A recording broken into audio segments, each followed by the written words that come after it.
SIR এর বিরুদ্ধে সরব তৃণমূল কংগ্রেস। কর্মী ও বিএলএদের সতর্ক করলেন বাঁকুড়ার সাংসদ। নাগরিক কমিটি তৈরি করে লিস্টে নাম নিশ্চিতের পরামর্শ। কি বলেছেন তিনি, কি পরামর্শ দিয়েছেন, আরো বিস্তারিত এ বিষয়ে জানাতে পারবে প্রিয়ব্রত রয়েছে আমার সঙ্গে। প্রিয়ব্রত, দেখো সোনিয়া, বাঁকুড়ার যে অডিটোরিয়াম সেখানে মহিলা কর্মী সম্মেলন ছিল এবং সেখানেই কিন্তু বাঁকুড়ার যে সাংসদ অরূপ চক্রবর্তী তিনি দাবি করেছেন দল পরে হবে, যে কর্মীরা রয়েছেন তারাই তো বিএলও হবে মূলত, এবং সেই কারণে তাদেরকেই একটা সচেতন করা হয়েছে যে দল পরে করবেন।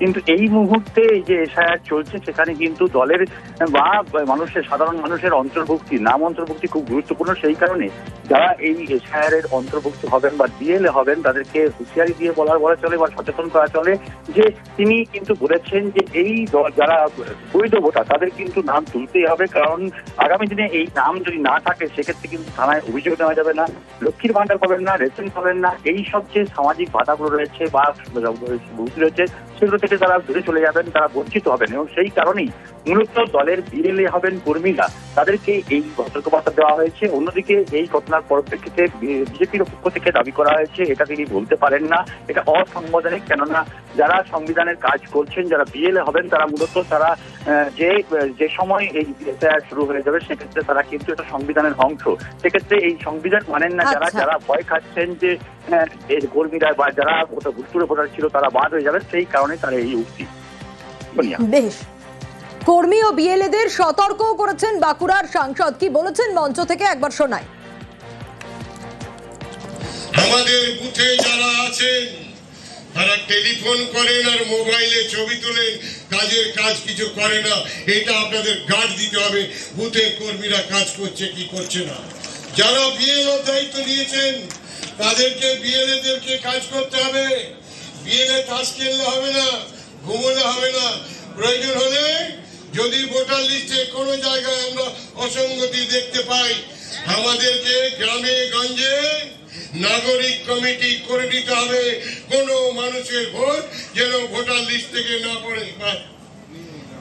সিপিএম বিজেপি পরে হবে, দল পরে হবে, মানুষকে বলতে হবে ভোটার লিস্টে নামটা তুলুন।